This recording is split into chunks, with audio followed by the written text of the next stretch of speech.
บารมีบุญบารมีท่านซอยลูกซอยหลานในชุ่มมีเย็น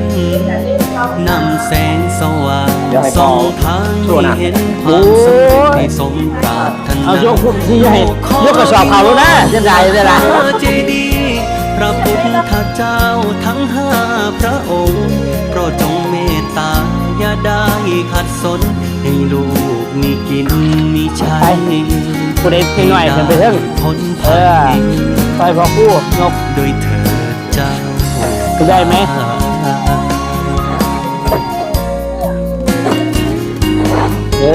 คือบัตร บารมีปู่ย่า คือแล้ว ปักรักษาลูกหลานแน่เด้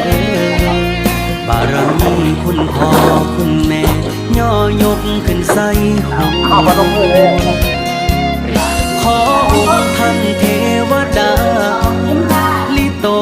นผู้ขาแน่เด้อ ช่วยนะโอ้ยเอายกพุ่มที่ใหญ่ยกกระสอบเขาแล้วนะจะได้ได้ละ